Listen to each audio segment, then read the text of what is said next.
रुनु झुनु खोल हो केवड़िया, हम विदेशवा जइबो ना।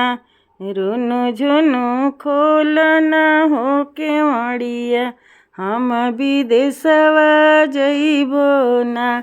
जब तू राजा जी विदेशवा जइबो ना, हमरा बाबा के हो बोला द, हम नैहरवा जइबो ना।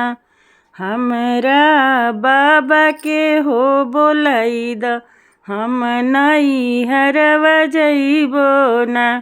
जब तू धनिया नैहरवा जइबो ना, जतना लागल बा हो रुपैया ओतना दे के जइह ना।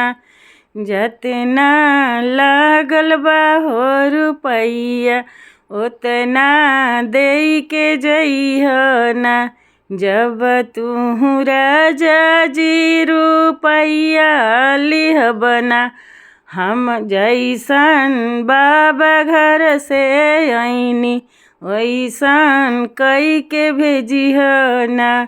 जैसन बाबा घर से आईनी वैसन कई के भेजिह ना। रुनु झुनु खोल ना हो केवड़िया, हम विदेशवा जइबो ना।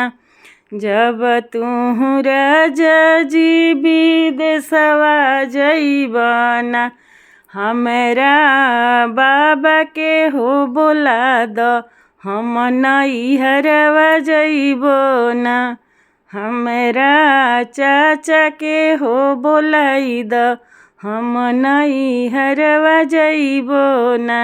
जब तू धनिया नैहरवा जइबो ना, जतना लागल बा हो रुपैया ओतना दे के जइह ना। जतना लागल बा हो रुपैया ओतना दे के जइह ना।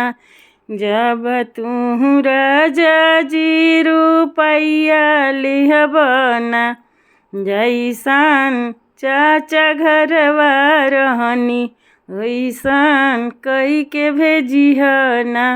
जैसन भैया घरे रहनी वैसन कई के भेजिह ना। रुनु झुनु खोल ना हो केवड़िया, हम विदेशवा जइबो ना।